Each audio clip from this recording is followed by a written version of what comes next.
Welcome back to the show. As promised, I got the one and only James Murphy. Meta Lawman is in the house. Somebody roll that beautiful intro.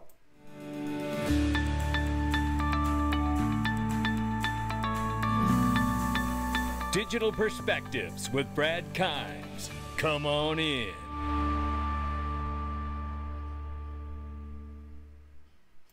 As promised, there he is in the flesh. James Murphy, how you doing, my friend? I'm doing great, Brad, but I'm not doing as well as you're doing and the whole XRP community. Wow, congratulations. Huge, huge win, landmark decision, long time coming, justice served.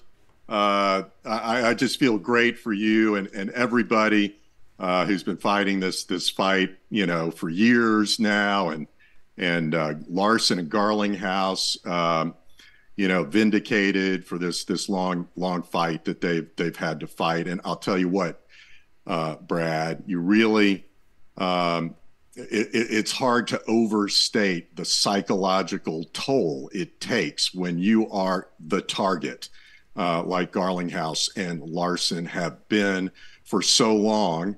The target of the most powerful force in the world, which is the United States government. And they decided that they would not give the bully their lunch money, and that's hard to do. And they stood up for themselves and for the whole community. And you certainly, boy, it's been a long, hard road, but you've maintained your enthusiasm along the way. And of course, boy, we got to call out John Deaton, don't we? We do, man. Man, just amazing how that guy has fought. You can see the Marine Corps in him every step of the way. He wouldn't quit. You wouldn't quit. The key people there at Ripple, Stuart Alderati, captain of the ship, organized that fantastic legal team who fought in court. Great lawyers, great law firms. Just hats off to all of you. What a wonderful, wonderful day. Well, it is. And look, thank you very much. And I completely agree. It's all those people that really need it. I'm proudest of the fact that I've always stayed enthusiastic through this whole process in the down market. And it's not easy to do. It's very extremely difficult, especially when you're an influencer and people attack you so much. Right, yes. Just for like, why are you still happy, you son of a gun? Right. But look, I want to give a special shout out to obviously Ripple, Brad Garlinghouse, Chris Larson, Monica Long there, the president at Ripple, and the entire team there, Stuart Alderati, the legal team, and a special shout out to John Deaton, because it was you, James, who highlighted that John Deaton has changed the way that these cases are fought forevermore. Right. This is a remarkable thing what he's done here, right? And it goes even beyond his dedication and the fire in him and all of those things. It's the approach and the strategy that has absolutely put this entire space back in a position where you can win, because the judge is citing so many references in there to people who are XRP holders in this case. And that is absolutely because of John Deaton and not because of Ripple in that particular instance. So, that cumulative effort from everybody on all sides, it's just so remarkable to see this come together. But let's start right here, because I want to say this. We got to pump them a little bit, because I'm reminded back in the day when I watched football, when Bill Parcells was the coach of the Giants, and he was pumping everybody up when it was Super Bowl day, and he's telling all those guys, this is why you work so hard. This is why you lift those weights. Well, in this space, this is why we show up every day. This is why we do the research. This is why we stay a real community to elevate one another, so we don't give up for no good reason other than we're just tired and exhausted, right? So here we are on this day. We find ourselves in a position where Judge Torres has come out and ruled in a split decision. Take it away, James Murphy. Give us the breakdown. Well, it's been kind of hectic, Brad, and I read the thing very, very fast. And wanted to get the people as quickly as I could, and I know others are doing the same. While it's true it's a split decision, this is a huge win for the defendants here, Garlinghouse, Larson, and Ripple, and the XRP community and holders of XRP. The one win for the SEC is the one that is not surprising, and what they term the institutional sales of XRP by Ripple, the entity, which is distinguished from what they call programmatic sales, which are sales by Ripple or Garlinghouse or Larson through exchanges where you don't know who the buyer is. The judge found that significant. If you don't know who the buyer is, how can you enter into an investment contract with this person you don't know? It's a great question, great point. Those are not securities transactions. Those are not investment contracts. It's the only theory that the SEC used to say that it is a security. So it must be an investment contract in order to be a security. And the court found that these programmatic sales through exchanges are not securities transactions.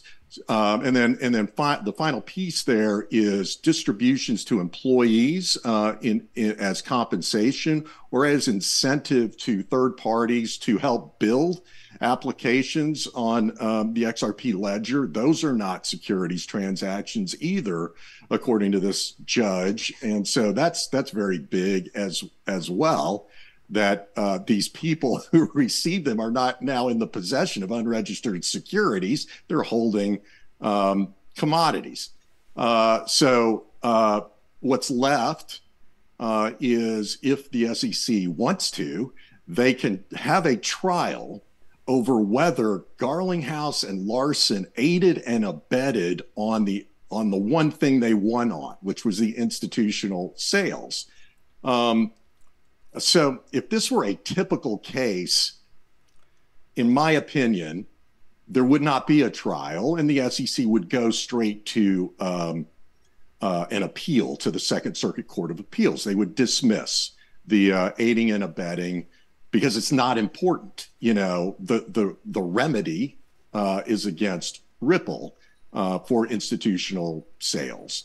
And so the aiding and abetting is just kind of an add-on in a case like this. And so, so big picture here, there is a footnote that's, the judge said it wasn't put in front of me whether, to make a ruling as to whether trades on secondary markets are investment contracts. But everything in the opinion says they aren't. If Ripple can sell XRP through an exchange and that's not an investment contract, then in my opinion, it's not legal advice. Let me just put that out there, because I think people, Brad, the people are going to be taking action based on this ruling. And I don't know what they're going to do with their investment decisions. But in any event, if Ripple selling XRP on an exchange is not an investment contract, it is very hard to imagine, and frankly impossible to imagine, a scenario where someone unrelated, unemployed, not employed by Ripple, not affiliated with Ripple, having nothing to do with Ripple, making a sale where none of the proceeds would go to Ripple, could possibly be a securities transaction. It's impossible. And so that, that's big. Obviously, it's very big. And the SEC, I believe, is going to appeal, because this sets a precedent. It's not binding on other judges, but it sets up an important precedent. And Judge Torres did a really good job, on the opinion. It's not super long. It's very easy to understand the basis for what she decided. And so the judges who are considering these cases against exchanges are going to look at this ruling. I mean, they're about to be hit with supplemental authority letters, certainly in the Bittrex case, where the briefing is already underway on their motion to dismiss. But it's going to be front and center for Coinbase, and it'll be an important part, not the whole part, but an important part of the Binance case as well. But anyway, that's down the road. For today, even though she has that footnote, it is impossible for the SEC to, with a straight face, say that this ruling does not call into question trading on secondary markets, their whole theory of that's a security. It's shot out of the sky like a clay pigeon. You know, when I looked at that footnote, I swear to God, I'm having the hardest time trying not to smile.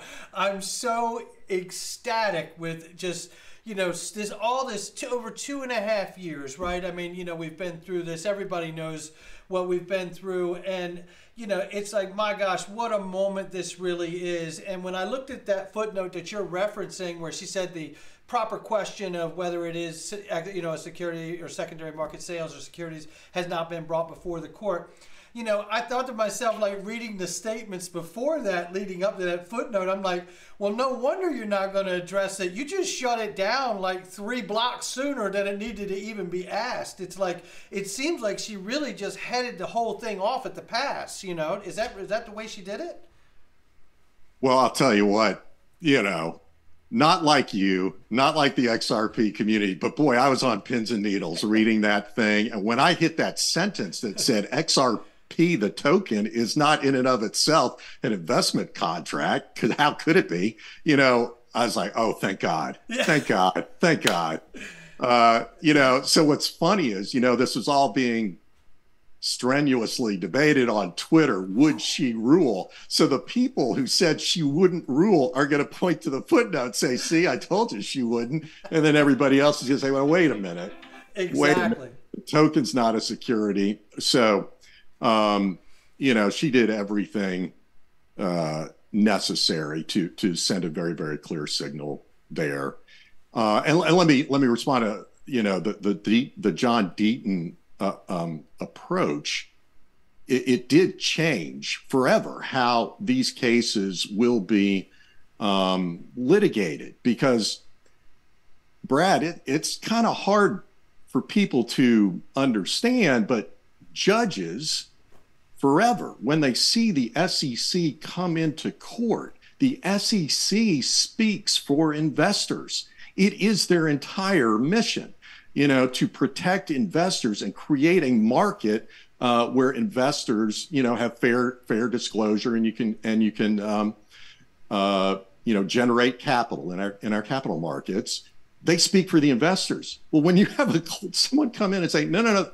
Guess what? No, they don't. Here's a class of actual people, not hypothetical people, who say, no, please stop, SEC. You are harming our investment interests, you know, rather than promoting them.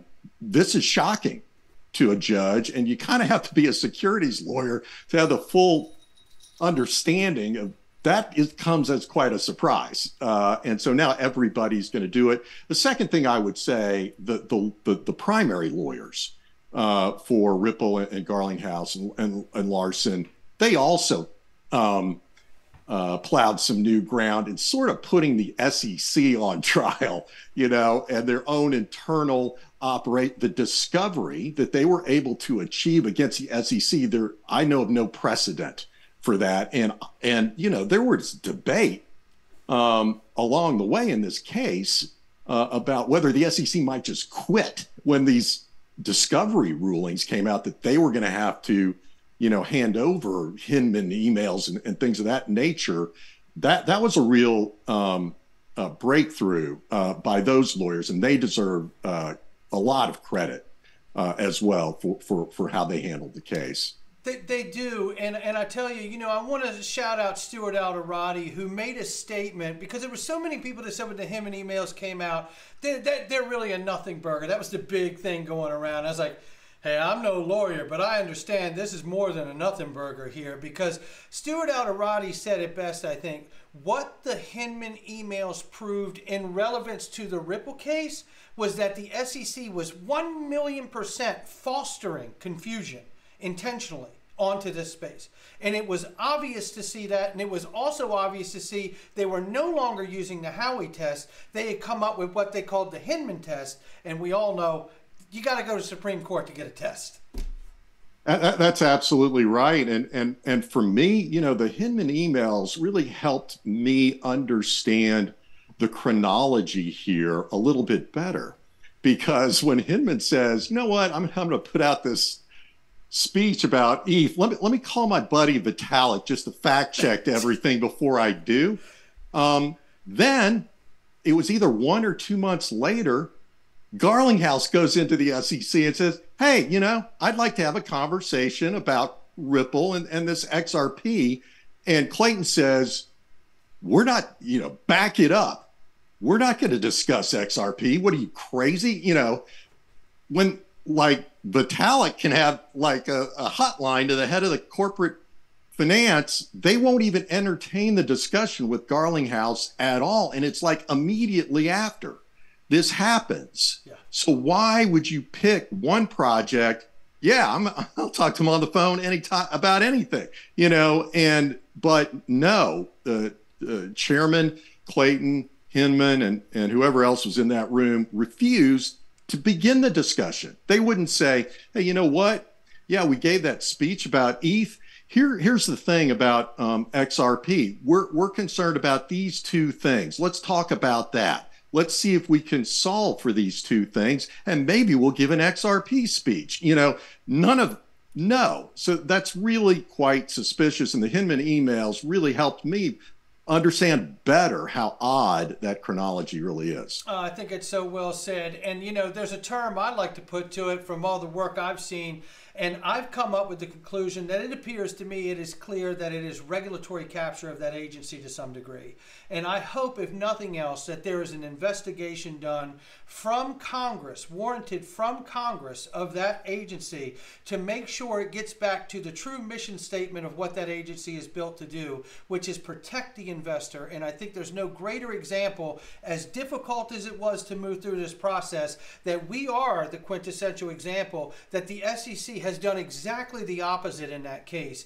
And there's so much there that really needs to be looked at to truly determine what was behind that motivation in that case, or in those efforts of some of those people at that position. So now we're here. We have this moment. The split decision is in. It's a huge win for Ripple. It's a huge win for XRP holders. And I want to say to all the XRP holders, you now hold the only digital asset out of the 20,000+ that exist on Earth that has legal clarity everywhere on Earth. And what a remarkable idea and understanding that is on this day. Because I'll tell you, and this is not to be tribalist, this is not to be a maximalist, but everyone assumes that Bitcoin's got clarity. Everyone assumes that Ethereum's got clarity because they're bigger market caps and they were here longer. But you know what? We were here for 8 years, and we assumed that we were okay too.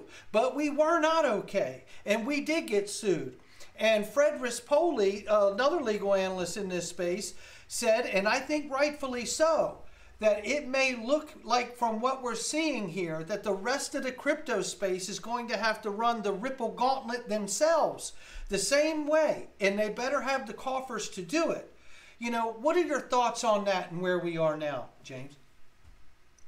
Well, I think, you know, people who are watching this and reading the opinion and looking at Twitter need to understand that the SEC is probably going to appeal. Yeah. There might be a trial. I think it's pointless because there wouldn't be additional penalties if Garling, even if they won. But in any event, there could conceivably be a trial. But there's likely to be an appeal. So you're right. You know, there is a decision of a district court, a federal judge. But, you know, the SEC is probably going to come out with some kind of statement, which will be interesting to see. You know, they're going to say, we won, you know, XRP to institutional sales by Ripple, our securities, you know. But in any event, so, there's going to be an appeal. This is a big, big battle. The war is not over until appeals are exhausted, or somebody says, I'm not going to appeal, and the deadline to file an appeal is passed. Now, people don't like to hear this. I've been telling my clients this for 35 years. They never like to hear this when we win, at the federal district court level. But there's that to consider. Now, these exchange cases could resolve whether tokens are securities when traded on a secondary market, when you don't know who you're selling it to, and the proceeds don't go to the promoter or the project, the underlying project itself. So I'm not so sure, Brad, that everybody's going to have to run the gauntlet that XRP just did. I hope not. I really hope not. Yeah, not everybody's got the funding to do that.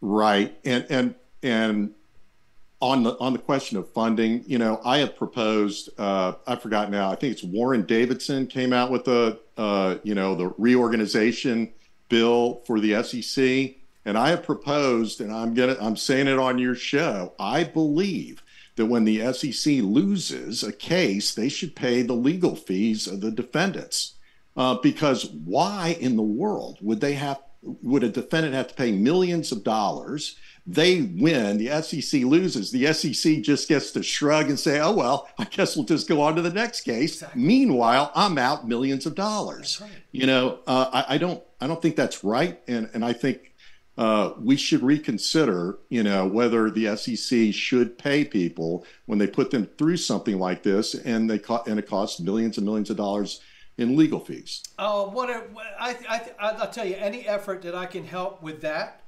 I absolutely want to help with an effort to change that, because they are a bully and they're destroying people who are trying to do innovative things. Now, I understand there are plenty of people in this space, and I don't want to pretend that there isn't, that are doing nefarious things. They're absolutely using a token as a workaround to public disclosures and those things. And those people should get everything that they got coming to them, right? Absolutely. So absolutely. They really should. So, but to your point, there are so many people out here trying to solve a problem with innovation and do it the right way, and yet they're being targeted as Ripple was. Thank God they've had the money to be able to put up this fight and get the amazing legal team that they've had too. So let me ask a question here, because it's the early institutional sales that are in question, if I understand correctly, right? Well, I've always suggested that in a split decision, it would be the early sales that were in question, and that would give the SEC the right to want to play whack-a-mole in this crypto space, because it tells them from the judge's decision, well, the judge just told us everything in the beginning is basically a security, according to Gary Goldman Gensler. So if you're arguing over the early sales, I could see the SEC overreaching once again from that decision and saying, well, that's enough for us to say everybody's a security in the beginning, so whoever we target, we got the reason to come after you, even if it ends up being a split decision for you as it was for Ripple. Your thoughts there? Very possible. Brad, you didn't need to go to law school. You figured this all out on your own. Yeah, I could see them doing that.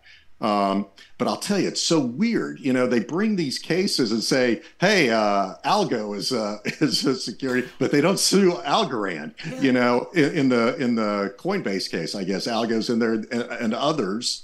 So they don't have that argument now in the exchange cases, except for, the Binance BNB token, they have that argument. But with respect to Coinbase and Bittrex, they don't have that argument. They won't have the promoters or the original, it won't be an issue in the case, or it shouldn't be, But you're absolutely right. They could very well try to use this precedent to go after original sales, and they've just be confronted with statute of limitations issues, and so but yeah, it's very possible. All right, well, speaking of that being very possible, then that brings me to the next question.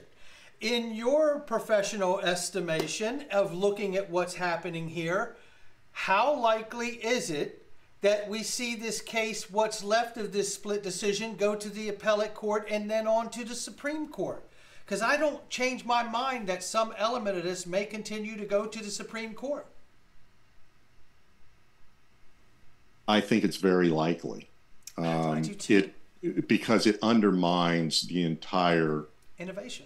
It undermines the entire enforcement by regulation by enforcement strategy of this regime at the SEC right now. Because if you can't go after, this undermines very much the case against Coinbase and Bittrex, and undermines a significant chunk of the Binance case. So they sort of have to appeal. Because this decision is going to be thrown in their face, and their response is going to be, well, it's on appeal.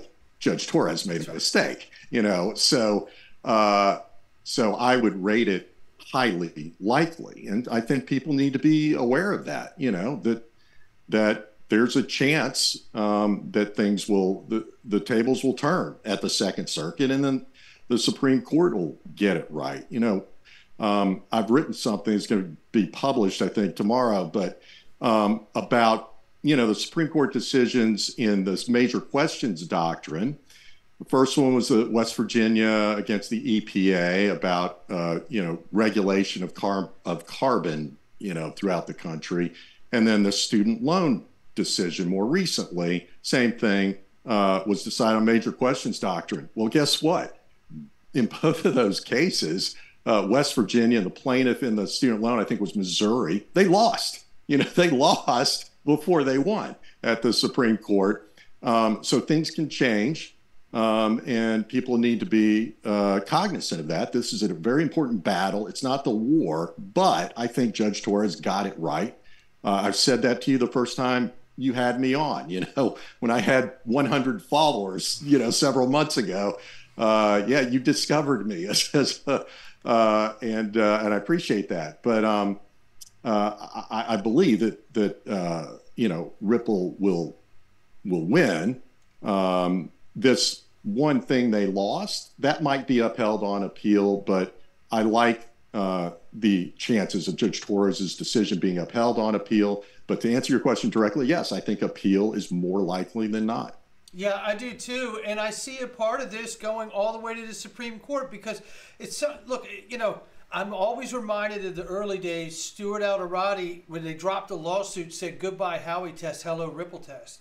And when you look at the summary judgment, the way they wrote that summary judgment with the blue sky laws argument, I mean, my God, that's a Supreme Court argument. That's not even a Second Circuit argument, right? That's a Supreme Court argument, the way they laid that foundation out.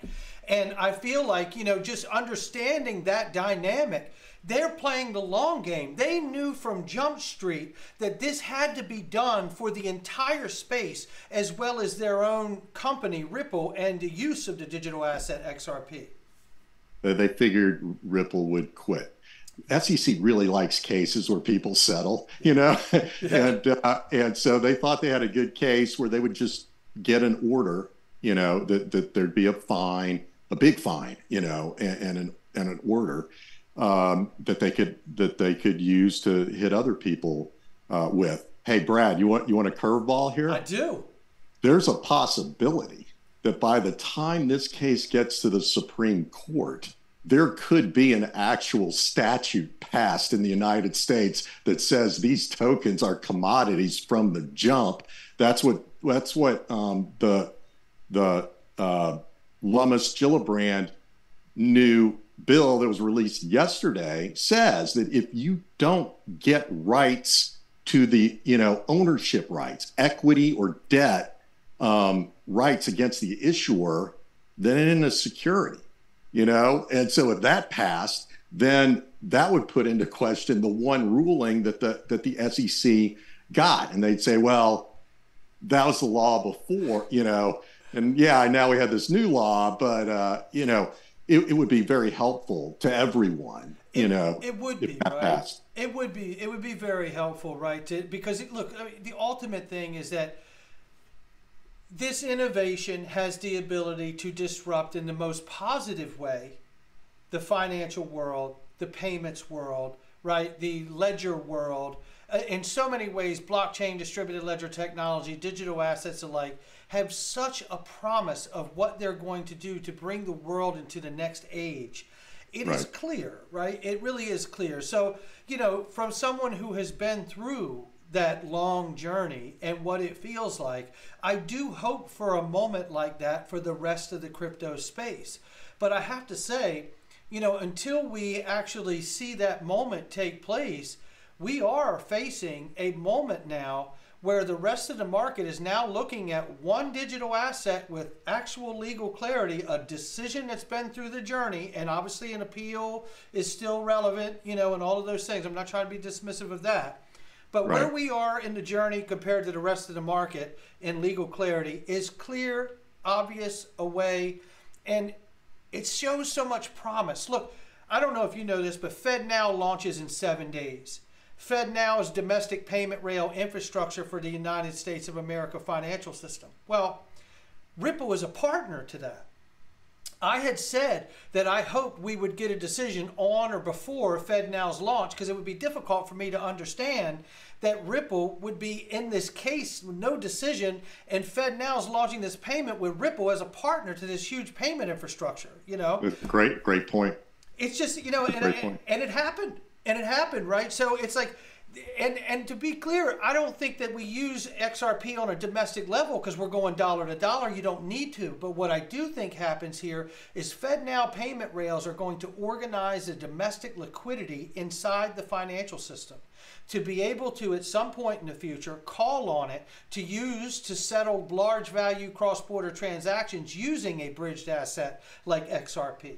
And in fact, we see other systems around the world in the UK or in Europe or in Japan and the RTGS and the SIPs and all the different fractionalized payment systems, the BRICS coalition and their new fractionalized payment system that they're creating to get around SWIFT and the US dollar dominance. What I see taking shape here beyond this case is really speaking to me that I can't see all of these things as mutually exclusive. They're all happening together, and it is a, you know, like these big puzzle pieces that are just, you know, moving around in tectonic plates almost, you know, to take shape. And I think Ripple is going to have a huge future in the financial world, and I believe XRP will play a pivotal role as a bridge currency to insulate the spillover shocks between national currencies and all the new changes that will be taking place because of the institution of these new distributed ledger technologies and payment systems alike around the world. And I couldn't be more excited that we've gotten this decision today so they can take off running in the United States now too. Well, you're one of the world's foremost experts on that topic. I've learned so much from you and Brad. I'm just congratulations to you. I mean, it's not easy the way you've kind of been there day in and day out, even when it's hard, even when there's been setbacks, even when there's been so much criticism from people within, you know, the crypto industry itself. Which is really unfortunate. But just congratulations again to you. And I feel like justice was served today. And I'm just a spectator. I haven't lived it the way you and your whole community that you're an important leader of, the way they've had to live this day in and day out. So again, congratulations. This is just a really wonderful day. Well, James, thank you. On behalf of everybody in the XRP community, we thank you, all the legal analysts who have helped us along the way. And you may not have been here for the whole ride, but you know what? It takes a village, and we couldn't do it without you either, my friend. Don't go away. I got to talk to you offline. That's going to do it for us. We'll catch all of you on the next one.